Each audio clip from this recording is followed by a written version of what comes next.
Bismillahirrahmanirrahim. Assalamualaikum warahmatullahi wabarakatuh. Alhamdulillah.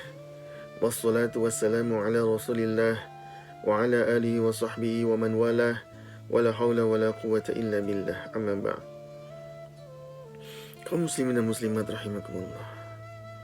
Pada suatu hari, Sa'id bin Jubair sedang duduk-duduk bersama Rasulullah SAW dan Abu Bakar As-Siddiq radhiyallahu anhu. Kemudian ia membacakan surah Al-Fajr hingga ayat ini. A'udzubillahi minasyaitonirrajim. Ya ayyatuhan nafsul mutmainnah, irji'i ila rabbiki radiyatan mardiyah, fadkhuli fi ibadi wadkhuli jannati. Yang artinya, wahai jiwa-jiwa yang tenang, kembalilah kalian kepada Rabb kalian dengan ridha dan ridhoi. Maka masuklah kalian ke dalam golongan hamba-hambaku, dan masuklah kalian ke dalam surgaku. Abu Bakar As-Siddiq ketika mendengarkan ayat ini, beliau mengatakan, ya Rasulullah, betapa baiknya ayat ini, betapa indahnya ayat ini. Ma ahsana hadza ya Rasulullah.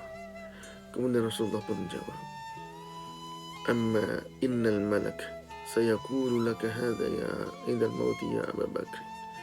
Ketahuilah wahai Abu Bakar, sesungguhnya malaikat itu akan mengatakan ini kepadamu ketika wafatmu. Kaum muslimin dan muslimat rahimakumullah. Itulah kata-kata yang akan diucapkan kepada Abu Bakar As-Siddiq ketika wafatnya beliau. Bagaimana dengan wafat kita kelak? Maka inilah kata-kata juga yang diucapkan oleh para malaikat kepada orang-orang yang tenang jiwanya ketika wafatnya mereka. Inilah kata-kata yang diucapkan oleh para malaikat kepada orang-orang yang tentram jiwanya ketika wafatnya mereka. Siapa yang tidak ingin ketika wafatnya kelak dibacakan ayat ini kepada para malaikat? Siapa yang tidak mau ketika wafat kita malaikat turun kemudian mengatakan, wahai jiwa yang tenang, kembalilah kalian kepada Rabb kalian dengan ridha dan diridhoi.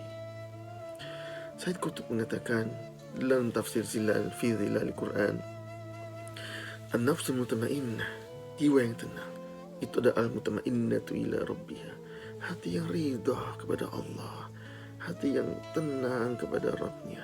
Wal mutmainnatu ila tariqiha, hati yang tenang kepada ketaatan kepada Rabbnya. Wal mutmainnatu ila qadarillahi biha, dan jiwa yang tenang dalam menghadapi semua takdir yang Allah tetapkan kepada mereka. Wal mutmainnatu fi sarra wad dharra, ketenangan di dalam kesenangan maupun kesulitan, ketenangan ketika diluaskan, dilapangkan, dan juga ketenangan ketika disempitkan, ketenangan ketika rezekinya itu diberikan berlimpah, dan ketenangan ketika rezekinya itu ditahan. Itulah ketenangan yang tidak ada keraguan di atasnya. Itulah ketenangan yakin kepada Allah Subhanahu wa taala bahwa ketika Allah Subhanahu wa taala memberikan suatu ujian, maka Allah akan memberikan juga jalan keluar dan solusinya. Kaum muslimin dan muslimat rahimakumullah, agar hati kita tenang, agar hati kita tentram, dan agar kita kelak ketika wafat kita turun malaikat membacakan ayat-ayat ini, maka salah satu caranya itu adalah dengan istiqamah. Allah Subhanahu wa taala berfirman di dalam surah Al-Fussilat ayat 28. A'udzubillahi minasyaitonirrajim. Innal ladzina qalu rabbuna Allah thumma istaqamu tatanazzalu 'alaihimul malaikah alla takhafu wa la tahzanu wa abshiru bil jannati allati kuntum tu'adun. Sesungguhnya orang-orang mengatakan Rabb kami adalah Allah, kemudian istiqamah di dalamnya, maka akan turun malaikat dan mengatakan kepada mereka ketika wafatnya mereka, alla takhafu wa la tahzanu, janganlah kalian bersedih, janganlah kalian takut, dan janganlah kalian bersedih. Wa abshiru bil jannati allati kuntum tu'adun, dan bergembiralah kalian atas surga yang telah dijanjikan untuk kalian. Wahai kaum muslim dan muslimat rahimakumullah, Ibnu Jauzi rahimahullah di dalam tafsirnya Zadul Masir fi Ilmi Tafsir, beliau mengatakan ada 3 pendapat tentang istiqamah di dalam ayat ini. Yang pertama adalah al-istiqamatu ala tauhid, yaitu istiqamahnya hati kita atas tauhid, istiqamah hati kita atas la ilaha illallah, istiqamah hati kita atas rasa takut kita kepada Allah Subhanahu wa taala. Istiqomahnya hati kita atas tawakal kita kepada Allah Subhanahu wa taala. Istiqomahnya hati kita atas doa dan rasa harap kepada Allah Subhanahu wa taala. Dan istiqomah hati kita inilah, insya Allah jika hati kita telah istiqomah, maka insya Allah istiqomah pula amal kita, maka istiqomah pula iman kita. Sebagaimana dengan hadis Rasulullah SAW, la yastaqimu imanu abdin hatta yastaqima qalbuh. Maka tidaklah bisa istiqomah iman seseorang, tidaklah bisa istiqomah amal seseorang, tidaklah bisa istiqomah amal anggota tubuh seseorang hatta yastaqima qalbuh, hingga istiqomah pula hatinya. Wala yastaqimu qalbuh hatta yastaqima lisanuh. Dan tidak bisa pula istiqomah hatinya hingga istiqomah pula lisannya. Maka ini yang pertama, kaum muslimin dan muslimat rahimakumullah, istiqomahkan hati kita atas tauhid, atas rasa takut kita, khauf, waraja, rasa harap kita kepada Allah Subhanahu wa taala.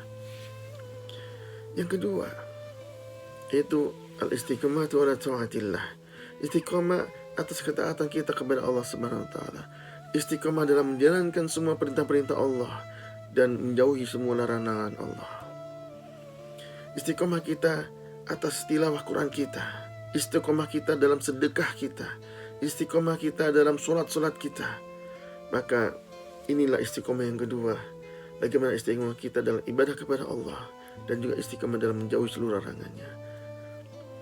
Sedangkan yang ketiga adalah al-istiqomah itu adalah ikhlas wal amal ilal maut, yaitu istiqomah kita atas keikhlasan kita dan istiqomah kita terhadap amal kita dalam menghadapi kematian kita.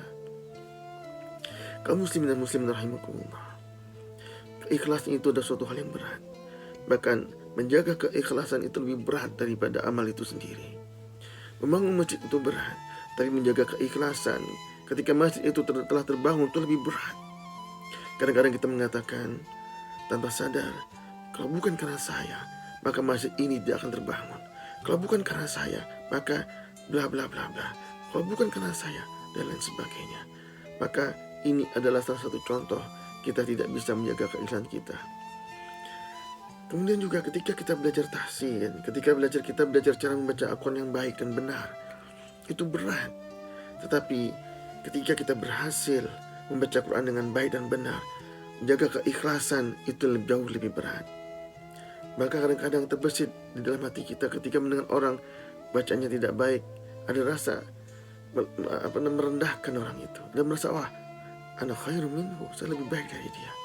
Maka akan ada rasa ujub dan rasa riya. Maka menjaga keikhlasan itu berat bagi kita.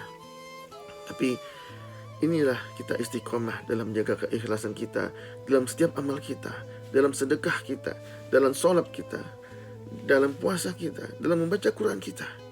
Maka menjaga keikhlasan itu berat. Ketika di dalam bulan Ramadan ini kita bisa membaca, mungkin bisa khatam 1 kali, bisa khatam 2 kali, bisa khatam 3 kali, itu berat. Tapi menjaga keikhlasan kita ketika kita bisa menampung itu semua, itu jauh lebih berat. Kadang-kadang timbul rasa ujub kita, rasa ujub terhadap ibadah yang kita lakukan. Maka kaum muslim dan muslimat rahimakumullah, maka marilah kita mencoba untuk istiqamah di dalam bulan Ramadan ini dari awal hingga akhirnya, karena inti dari Ramadan itu adalah 10 malam terakhir. Dan bagaimana pula kita kelak nanti setelah keluar dari bulan Ramadan, kita juga bisa istiqamah pasca Ramadan, kita bisa istiqamah ba'da Ramadan, dan terus kita bisa istiqamah hingga wafat kita. Sebagaimana Allah SWT berfirman, wa'bud rabbaka hatta ya'tiyakal yakin. Maka sembahlah Tuhan, ibadahlah kepada Rabbmu hingga datangnya kematian kepadamu. Maka insya Allah kita berdoa kepada Allah agar hati kita ini bisa istiqamah, agar ibadah kita juga bisa istiqamah, dan agar keikhlasan kita ini bisa istiqamah. Wabillahi taufiq wal hidayah. Wassalamualaikum warahmatullahi wabarakatuh.